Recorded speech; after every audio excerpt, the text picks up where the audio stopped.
Hi there, my name is Darin Winick. I am a trainer and a coach at Towson Fitness / CrossFit Towson, and we're going to take you through a whole bunch of moves today, and enjoy.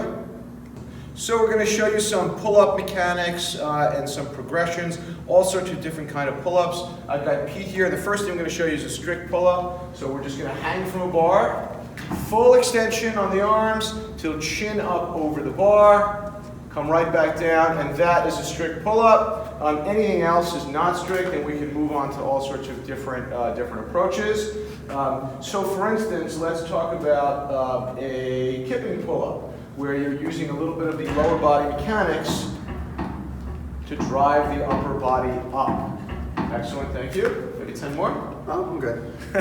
But let's say you don't have pull-ups or you run out of pull-ups, so what are some of the options? Well, one of the things we can do is a negative pull-up. A negative pull-up or an eccentric pull-up. You jump up and over the bar from standing on something and lower yourself down slowly to a 1, 1,000, 2, 1,000, 3, 1,000 count. Excellent. Hop right back up and do it again. This will build tremendous pulling strength on the up even when you're heading down. Okay, so let's say that's not working for you today. What else? What are some other options? Well, one of the most basic options and a great place to start is our ring row. So with a ring row, you want to set the rings to just about armpit height, and from there you lean back, straighten the arms out, have a nice rigid straight body line, pull from the middle back all the way up to the chest, again and again and again, and there's your ring row. You can make these harder by moving your feet forward. You can make them more difficult. You can make them easier by moving your feet backward. So it's a wonderful self-scaling movement, and you can dictate how hard you need it to be based on the number of reps you're looking to do. So we also have the option of doing banded pull-ups. Not among my favorite, but there is a time and a place for them. If you're doing a banded pull-up, you're going to wrap a band over the bar, stick a foot in it, take the other foot and lock it down so that band can't pull out, and use that band to give you assistance up and down, up and down. This should still be challenging. If the band is doing all the work, you're not doing any of the work. So let's talk about a couple different options for push-ups. We're going to go everywhere from just a regular straight-up push-up to push-ups from the knees to push-ups releasing the hands at the bottom to do push-ups with hands elevated, push-ups with feet elevated, getting all the way up to handstand push-ups and all the variations therein. So with that, we're just going to start doing some push-ups. Rachel's going to demonstrate one of the standard push-up movements. This is just the regular, military-style push-up.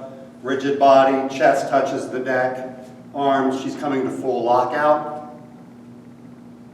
Good form, Rachel. Next, we're going to do what's called hand release, and that basically guarantees your chest is all the way down to the deck. She's going to go down, and then she's going to raise her hands really quick, and then come back up to full lockout. Good.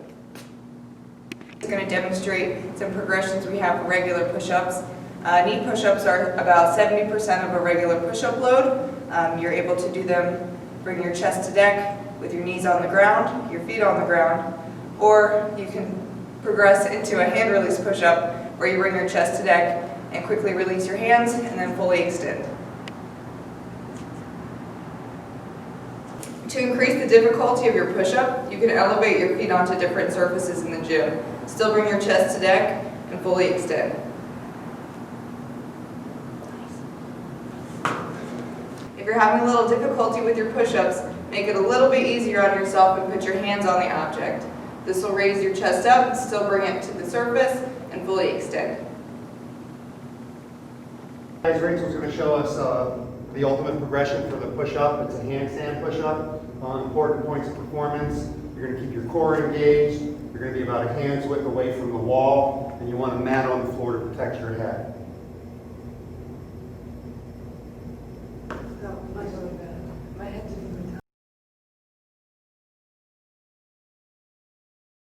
Okay, the next version is the same type of movement, but this time you're kipping. You're drawing your knees in and using that momentum to push yourself up full. Let's drag a box over, do one off a box. I'm still rolling, so.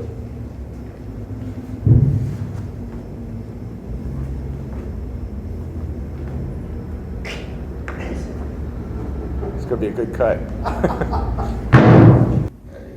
Go for it, Pete. All right. Hey guys, another way to do the handstand push-up is a scale going off the box.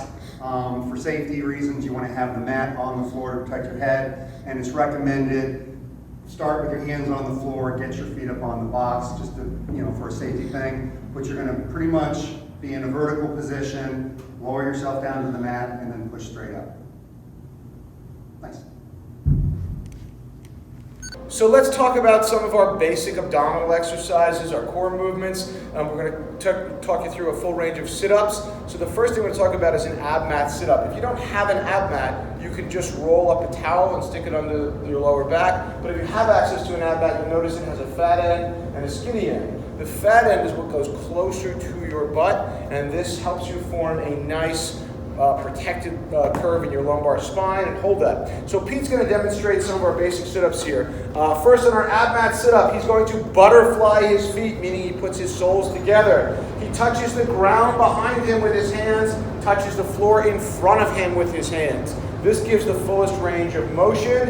If you can't quite make it to get your hands to touch the floor in front of you, come up as high as you can. But what we're looking for is for that hip crease to break 90 degrees.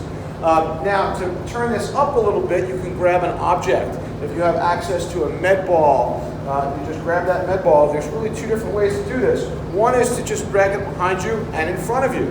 The second is to hold it up the entire time and bring your head up and through. And this will do two different areas of the abdominal muscles, but also give you a nice shoulder workout. This can also be done with a plate. A weightlifting plate instead of a med ball, or really any object. So if you don't have a med ball or you don't have a plate, but you've got a cast iron skillet, grab it, put it over your head, don't drop it. If you've got a heavy dictionary, that's going to work as well. And there's all sorts of different options to get that same benefit and that same motion. All right, so today we're going to talk a little bit about some of the Tabata type movements. If you're not familiar with the Tabata, Tabata is a particular workout scheme where it's 20 seconds of work followed by 10 seconds of rest, 8 separate times. The key to a Tabata is to work like hell during those 20 seconds. So it's an all-out effort for 20 seconds, 10 seconds of recovery, and then you just keep going. Typically those are done for 8 rounds, so it's a total of 4 minutes, 20 seconds on, 10 seconds off. You can double the length of the Tabata. You can mix movements in a Tabata. You can change the work and rest periods. So you can go 30 seconds on, 15 seconds off, that sort of thing. The point is that you want to work like crazy during the work period, rest and recover a little bit during the recovery period, and just keep plowing through. So one of the movements, of course, you can do in a Tabata is a sit-up, touch the ground behind you, touch the ground in front of you, touch the ground behind you, touch the ground in front of you. You can add some effort to that by using a plate or a ball, touching behind you, touching in front of you, or keep it up overhead the entire time. So while we have that plate, we can talk about some movements that you can add to a Tabata as well. One of them would be a Russian twist. Moving the plate from one side of the body to the other, keeping the legs up the entire time. You can use any object for this. You don't want to bounce that object hard, you just want to touch it slightly. If using an object is too hard, just rotate the trunk of the body. Excellent work on the obliques. While we're down there and we have the plate, let's talk about double crunches. On a double crunch, the first thing you do is extend out fully, legs out in one direction, arms out in the other, then you bring the knees in and touch the plate or the object to the toes. On the second rep, you fold the legs up and touch the edge of the plate to the toes the other way. So this causes 2 different contractions, works the muscles a little bit differently. So 20 seconds of this is a lot of effort. You can use any object to accomplish that goal. We can move on to there doing things like V-ups, nice rigid body lines, fold that body into a nice tight V.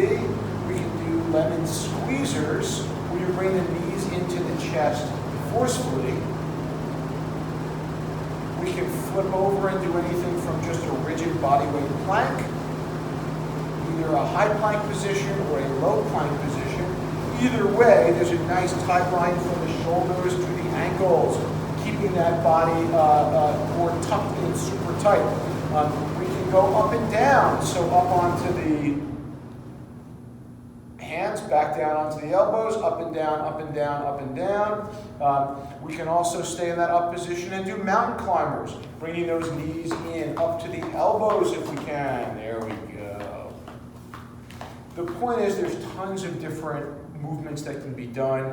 On a Tabata, you can mix everything up. You can do body weight lunges, you can do air squats, push-ups, sit-ups, planks, any kind of body weight or light object movement is going to get the job done.